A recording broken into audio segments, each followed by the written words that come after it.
Punk.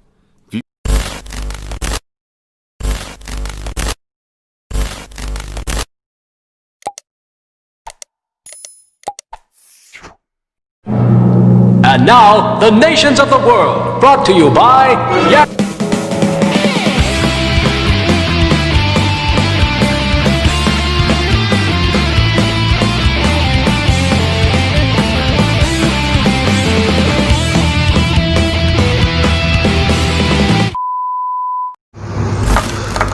Punk merupakan subculture atau budaya yang lahir di London, Inggris sekitar tahun 1970-an dan juga berkembang besar di Amerika di era tahun tersebut.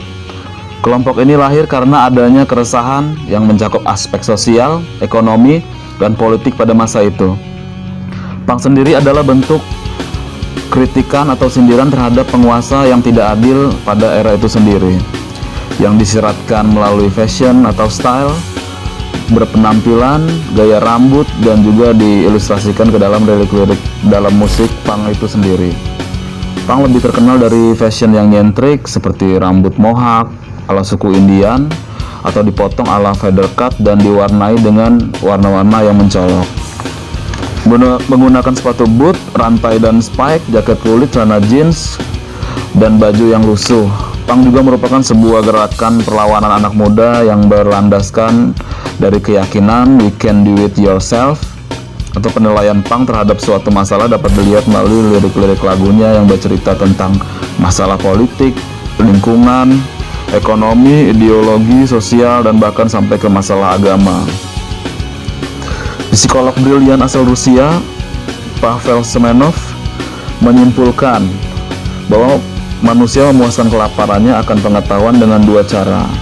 Pertama, melakukan penelitian terhadap lingkungannya dan mengatur hasil penelitian tersebut secara rasional atau sains. Yang kedua, mengatur ulang lingkungan terdekatnya dengan tujuan membuat sesuatu yang baru atau seni. Dengan definisi di atas, punk dapat dikategorikan sebagai bagian dari dunia kesenian. Gaya hidup dan pola pikir para pendahulu punk mirip dengan para pendahulu gerakan seni avant-garde, yaitu dandanan nyeleneh, mengaburkan batas antara idealisme seni dan kenyataan hidup, memprovokasi audiens secara terang-terangan, menggunakan para penampil atau performan berkualitas rendah, dan mengorganisasi atau mendisorganisasi secara masif. Secara drastis, kemapanan gaya hidup para penganut punk, mereka lebih ke anti kemapanan, bersifat komunitas, bergaya hidup urakan. Para penganut awal kedua aliran tersebut juga meyakini satu hal, bahwa hebohnya penampilan harus disertai dengan hebohnya pemikiran atau ide. Punk selanjutnya berkembang sebagai buah kekecewaan musisi kelas bawah terhadap industri musik yang saat itu didominasi musik rock mapan seperti The Beatles, Rolling Stone, dan Elvis Presley. Musisi punk tidak memainkan nada-nada rock, teknik tinggi, atau lagu cinta yang menyayat hati. Sebaliknya, lagu-lagu punk lebih mirip teriakan protes demonstran terhadap kejamnya dunia.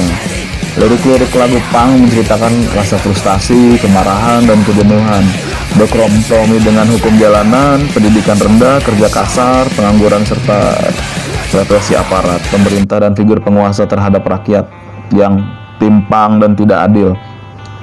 Akibat punk dicap sebagai musik rock and roll aliran kiri, sehingga sering tidak mendapat kesempatan untuk tampil di acara televisi, atau perusahaan-perusahaan rekaman pun enggan mengorbitkan mereka. Gaya hidup ialah relatif, tidak ada seorang pun memiliki gaya hidup sama dengan lainnya. Ideologi diambil dari kata ideas dan logos, yang berarti bukan pikiran murni dalam kehidupan. Gaya hidup dan ideologi berkembang sesuai dengan tempat, waktu, situasi, maka punk pada saat ini mulai mengembangkan proyek jor-joran, yaitu memanfaatkan media sebelum media memanfaatkan kita. Dengan kata lain, punk berusaha membebaskan sesuatu yang melenggu pada zamannya masing-masing.